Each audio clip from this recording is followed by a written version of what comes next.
నింపినవారు పార్వతి తల్లి. శివుడి హృదయానికి చిరునవ్వు నేర్పినవారు అమ్మవారు.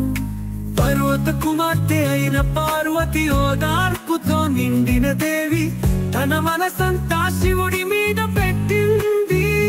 ఏమి కోరుకోకుండా తన ప్రేమే తపస్సుగా మార్చుకుంది.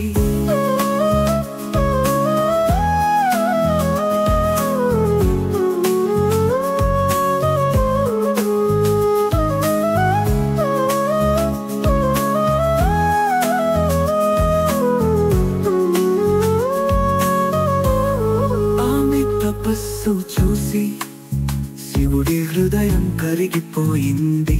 తన కోపాన్ని తన తపస్సును ప్రేమలో కలిపి ఆమెను తన హృదయంలో నిలిపాడు.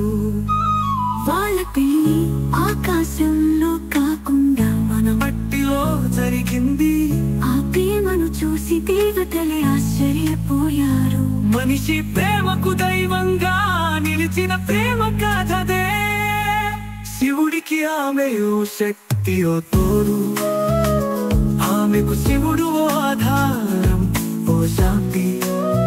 వాళ్ళిద్దరూ కలిసి చూపించినది ప్రేమ అంటే త్యాగం, ధైర్యం, నమ్మకం అన్నది.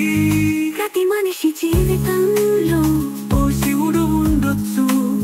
ప్రతి శివుడి జీవితంలో ఓ పార్వతి రావచ్చు.